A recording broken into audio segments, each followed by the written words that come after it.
A FIFA construiu uma bola de futebol tão sensível que supostamente consegue detectar o roçar de um único cabelo, não é uma piada. Numa fase anterior deste Mundial, um golo foi anulado porque o sensor dentro da bola registrou o contato com o cabelo de um jogador. Portanto, esta é a pergunta a que ninguém na FIFA quer responder esta noite. Como pode esse mesmo chip milagroso observar diretamente um lance que metade do planeta viu com os próprios olhos? Um lance que decidiu uns quartos de final do Campeonato do Mundo e concluir que não aconteceu absolutamente nada? A Noruega está a fazer as malas para regressar a casa. A Inglaterra está nas meias finais. E as consequências tornaram-se muito maiores do que um único jogo de futebol.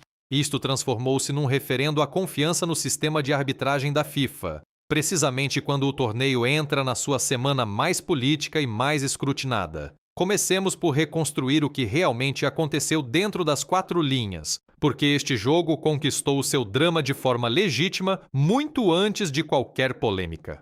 O calor em Miami era brutal naquela tarde. Com a umidade, a sensação térmica no pontapé de saída aproximava-se dos 45 graus Celsius. Antes do intervalo, já havia jogadores das duas equipas com cãibras. Durante longos períodos, a Noruega pareceu claramente a melhor seleção. Andreas Schjelderup colocou-a em vantagem aos 36 minutos com um remate limpo que bateu Jordan Pickford junto ao primeiro poste. E os adeptos noruegueses no estádio começaram a cantar que a Inglaterra ia para casa. Erling Haaland e Martin Odegaard controlavam o encontro. Na primeira presença de sempre do país nos quartos de final de um Mundial, a Noruega estava a 45 minutos de uma meia-final que ninguém fora do seu próprio balneário acreditava ser possível. Depois, Jude Bellingham fez o que tem feito durante todo o verão. No segundo minuto dos descontos da primeira parte, recebeu um passe de Anthony Gordon, entrou na área e finalizou de forma perfeita, cruzando a bola perante o guarda-redes para fazer o empate a 1. Isoladamente, foi um golo magnífico. Mas foi também um instante exato em que nasceu toda esta controvérsia, porque a verdadeira discussão não tem nada que ver com a finalização de Bellingham. Tem que ver com algo que aconteceu alguns segundos antes, a cerca de 27 metros de distância e muito acima do relvado. A segunda parte voltou a pender para a Noruega. Odegaard continuou a ditar o ritmo, Christopher Adjer acertou na barra e um cruzamento de Bukayo Saka foi cortado em cima da própria linha de golo inglesa num momento de pânico absoluto. Ainda assim, a Noruega não encontrou o segundo golo que teria resolvido o encontro. Depois, 3 minutos após o início do prolongamento, Bellingham voltou a marcar, aproveitando uma bola solta depois de Orjan Nyland ter conseguido apenas afastar um remate do suplente Morgan Rogers. O golo foi o 6º de Bellingham no torneio e o 7º em 2 participações em mundiais, permitindo-lhe ultrapassar Geoff Hurst na lista histórica de marcadores da Inglaterra com apenas 23 anos. Haaland foi substituído a meio do prolongamento numa tentativa de procurar outro desfecho, mas esse desfecho nunca chegou. A Inglaterra resistiu, venceu por 2-1 e garantiu um lugar nas meias finais. Bellingham merece aqui um reconhecimento verdadeiro, separado de tudo o resto. Ao marcar 2 vezes contra a Noruega, passou a somar 2 exibições distintas com mais de um golo na mesma campanha a eliminar de um Mundial, algo que nenhum inglês tinha conseguido antes dele. Igualou o recorde inglês de 6 golos numa única edição, marca partilhada por Gary Lineker e Harry Kane. Foi eleito o homem do jogo tantas vezes neste verão que já há quem brinque dizendo que precisa de uma segunda mala só para levar os troféus para casa.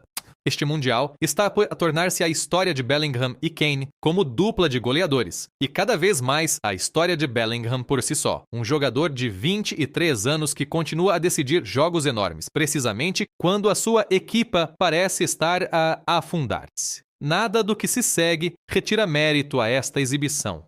O debate não é sobre Bellingham ser bom. Todos concordam que é extraordinário. O debate é sobre o que aconteceu no ar, momentos antes de a bola lhe chegar.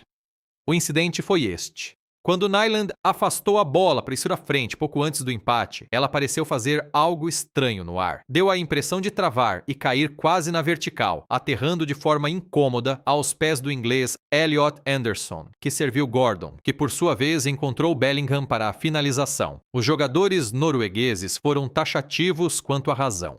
Insistiram que a bola tinha tocado num dos cabos que sustentam o sistema de câmara aérea, normalmente chamado Skycam, suspenso sobre o relvado para captar imagens de cima para a transmissão. Nyland apontou imediatamente para o céu assim que o golo entrou. Haaland fez o mesmo. Também o selecionador Ståle Solbakken, que ao intervalo se dirigiu ao árbitro Clement Turpin para apresentar pessoalmente o seu caso. Depois do jogo, o treinador adjunto norueguês foi direto. A equipa de arbitragem deveria ter detetado o contacto. Segundo as leis do jogo, este pormenor é crucial. Se a bola atingir um objeto exterior e um cabo de câmara conta legalmente como tal, a situação é classificada como interferência externa.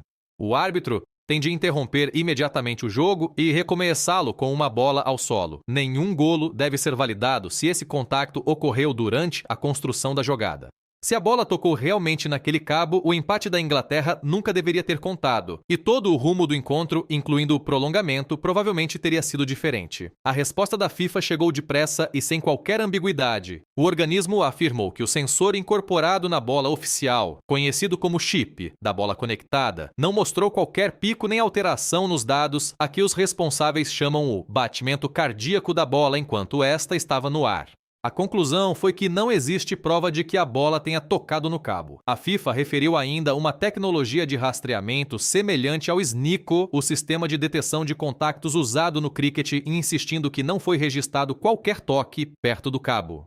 É aqui que a história se torna verdadeiramente exasperante para muitos espectadores, porque esse mesmo chip ficou famoso, neste mesmo torneio, por ser quase absurdamente sensível.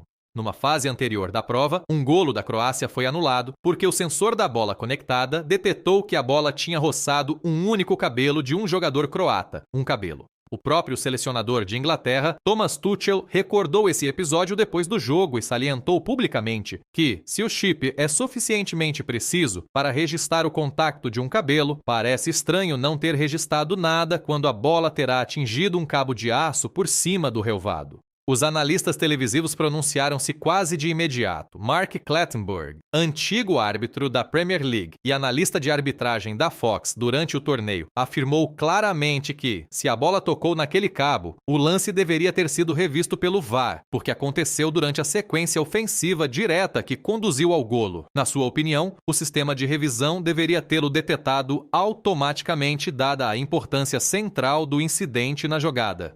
Rebecca Lowe, apresentadora da Fox Sports, defendeu o mesmo durante a transmissão ao intervalo, lembrando que, de acordo com as leis, qualquer contato com um objeto exterior naquela sequência devia provocar uma interrupção e um recomeço com bola ao solo. As análises independentes das repetições após o jogo continuaram inconclusivas em alguns ângulos, embora vários vídeos muito partilhados parecessem mostrar uma alteração anormal na trajetória da bola compatível com o contato com algo sólido acima do campo. Há, portanto, duas possibilidades. Ou a bola nunca tocou realmente no cabo, e o caos de um lance rápido enganou dezenas de jogadores e treinadores, que reagiram todos da mesma forma em tempo real. Ou as antenas de rastreamento instaladas em torno da cobertura do estádio não conseguem detetar contatos tão acima do relvado, o que significaria que a tecnologia tem um ponto cego literal exatamente onde ocorreu o incidente. A FIFA garante que as 16 antenas instaladas sob a cobertura estiveram totalmente ativas durante o jogo e que as imagens do próprio cabo não mostram qualquer vibração ou movimento visível naquele momento. A resposta de Solbakken foi simples e quase resignada. Disse que a bola caiu à direita diante do seu banco, que os seus olhos lhe contavam uma história e o sensor da FIFA outra, e que a FIFA esperava que o mundo confiasse no sensor em vez de confiar na repetição. Passemos à segunda decisão, porque, isoladamente, o incidente do cabo seria apenas um episódio de azar para a Noruega. Colocado ao lado do que aconteceu 10 minutos depois do início da segunda parte, transforma-se em algo muito mais prejudicial para a credibilidade da FIFA.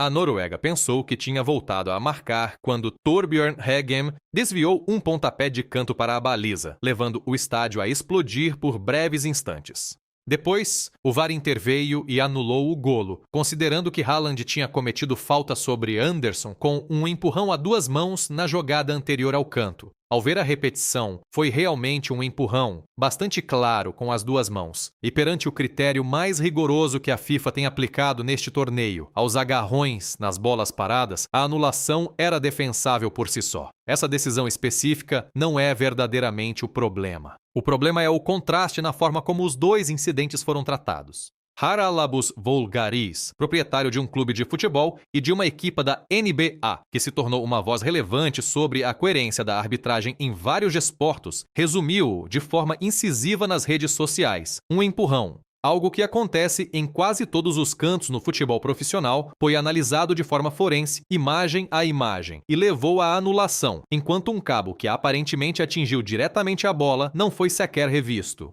Esse contraste, mais do que qualquer decisão individual, é o verdadeiro escândalo. O VAR investigou profundamente um canto banal, a procura de um contato na parte superior do corpo que ocorre constantemente em todos os jogos, e encontrou elementos suficientes para apagar um golo norueguês. Mas, quando a bola mudou visivelmente de direção no ar momentos antes de um golo inglês, o VAR, segundo as informações, nem sequer consultou o ângulo relevante. Numa ponta do campo, um microscópio. Na outra, uma venda nos olhos. Vários jornalistas que acompanham o torneio assinalaram depois que esta é já a segunda vez neste Mundial em que uma decisão muito apertada favorece a Inglaterra num momento decisivo, alimentando a percepção crescente, justa ou injusta, de que o sistema arbitral não tem uma lógica interna coerente que adeptos e jogadores possam compreender ou prever. Para sermos justos com a FIFA, porque o objetivo é ser rigoroso e não alimentar indignação por si só, ambas as decisões são defensáveis quando vistas separadamente. Os dados do sensor não mostraram qualquer pico de contacto, e o sensor tem sido extraordinariamente sensível noutras partes do torneio. Existe, por isso, uma possibilidade real de a bola nunca ter tocado no cabo e de os noruegueses terem sido enganados por uma sequência rápida e caótica. Um reputado analista de arbitragem levantou um ponto razoável. Um árbitro de VAR, ao rever uma jogada ofensiva, não estaria realisticamente à procura de um ângulo de câmara aéreo, e os árbitros trabalham sob pressão para não serem tão forenses que acabem por inventar problemas num golo aparentemente limpo. Quanto ao empurrão de Haaland, a letra da lei é a letra da lei e ele empurrou claramente Anderson. Os adeptos ingleses também têm um argumento legítimo. O segundo golo de Bellingham, o que realmente decidiu o encontro, surgiu diretamente de um erro do guarda-redes norueguês, que deixou um remate rotineiro numa zona perigosa, sem qualquer relação com a polêmica do cabo. Bellingham tem sido o jogador mais perigoso de todo este Mundial. Ponto final, e a Inglaterra encontrou forma de sobreviver a um jogo que esteve a perder durante a maior parte dos 90 minutos. Até o próprio Haaland, que tinha todos os motivos para estar furioso, recusou chamar roubo ao sucedido. Limitou-se a descrevê-lo como uma decisão de 50-50 que acabou por cair contra a sua equipa, e acrescentou que a Inglaterra é uma seleção realmente boa, que merecia reconhecimento. Solbakken repetiu essa ideia, dizendo que podia sentar-se e chorar pelo resultado, mas escolheu não o fazer. Quando os jogadores que foram efetivamente prejudicados reagem com essa elegância, torna-se mais difícil justificar que outros gritem mais alto do que eles. Há ainda um pormenor que enfraquece discretamente a teoria de que o VAR favoreceu a Inglaterra durante os 90 minutos e o prolongamento. Perto do fim, a Inglaterra pensou ter ganho um pênalti quando Jed Spence caiu após uma entrada do defesa norueguês Oscar Bob, e Clement Turpin apontou inicialmente para a marca. O VAR chamou-o depois ao monitor junto ao relvado e o árbitro reverteu a decisão, retirando à Inglaterra uma oportunidade importante nos minutos finais de um jogo a eliminar. Esse não é o perfil de um sistema manipulado inteiramente numa direção. Parece mais uma equipa de arbitragem a encadear decisões discutíveis e incoerentes em sentidos diferentes durante uma tarde caótica, o que é, provavelmente, uma história ainda mais embaraçosa para a FIFA e não uma história mais reconfortante. Porque há uma parte que a FIFA não consegue realmente explicar. Isto não é sobre uma equipa ser secretamente favorecida em relação a outra. Não existe prova séria que sustente essa versão dos acontecimentos, e seria honestamente a explicação preguiçosa. O verdadeiro problema é mais básico e mais prejudicial para a reputação da FIFA. A organização não consegue arbitrar o seu próprio torneio segundo um padrão interno coerente. Passou anos a vender esta tecnologia como a ferramenta que eliminaria por completo a dúvida no futebol. Uma bola capaz de registrar um único cabelo, câmaras que medem posições de fora de jogo até frações de centímetro. E depois, nos momentos maiores do maior torneio da modalidade, o mesmo sistema deteta um cabelo num jogo e não consegue confirmar se uma bola tocou num enorme cabo de aço noutro.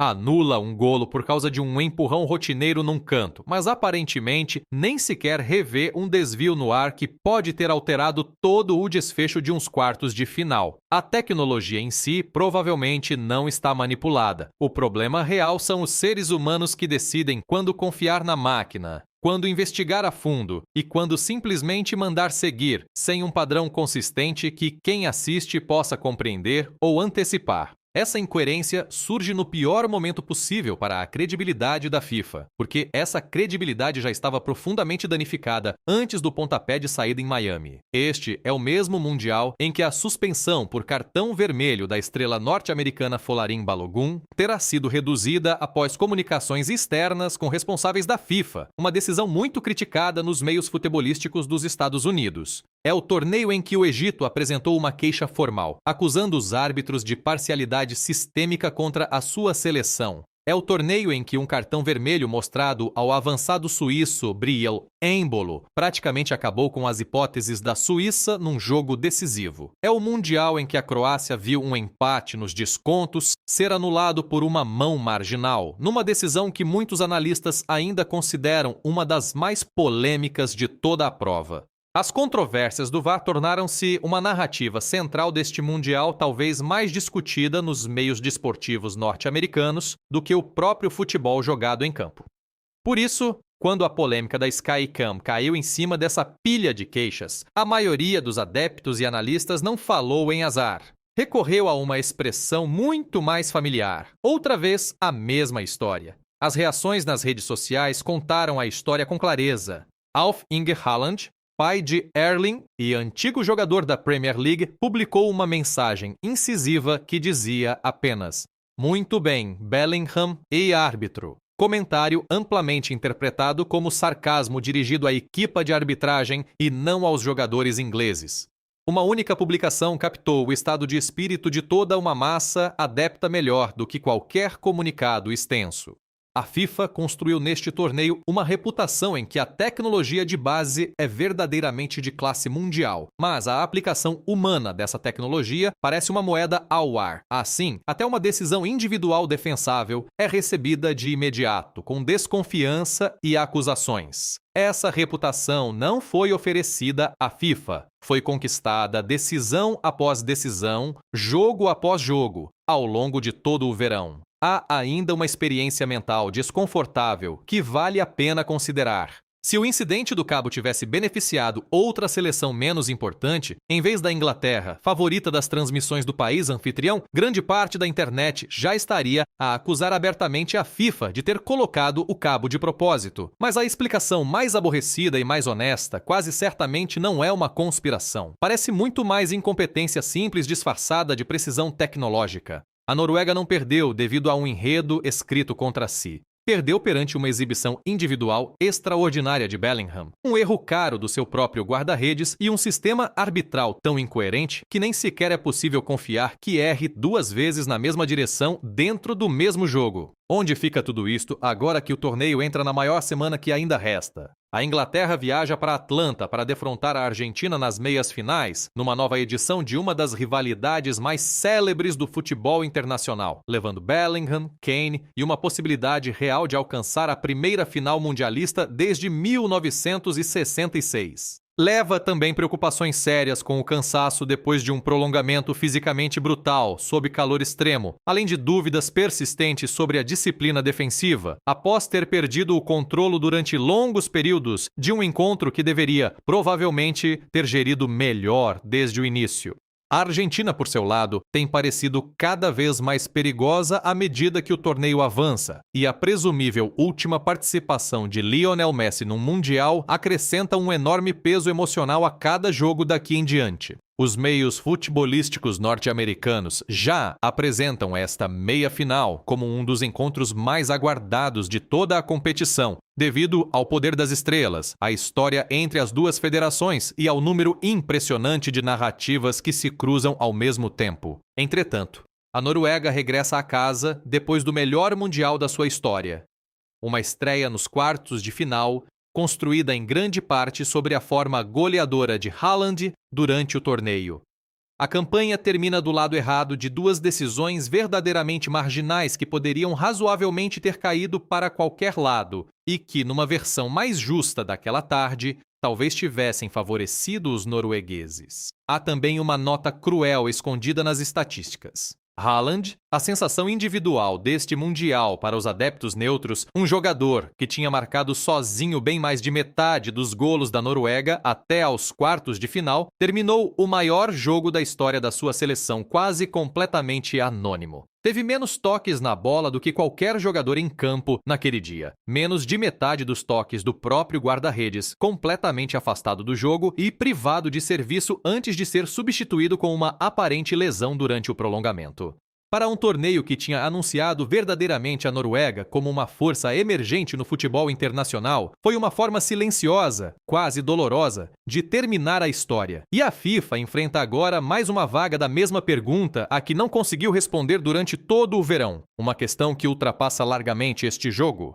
Qual é a utilidade de construir a tecnologia de arbitragem mais avançada da história do futebol, se as pessoas responsáveis por decidir quando as aplicar não conseguem fazê-lo segundo um padrão coerente e previsível? À medida que o público norte-americano acompanha este Mundial em números recorde, com audiências televisivas que, segundo os dados divulgados, atingem novos máximos para o futebol ao longo do torneio, a credibilidade da arbitragem da FIFA tornou-se nos Estados Unidos uma narrativa quase tão grande como a própria competição dentro de campo.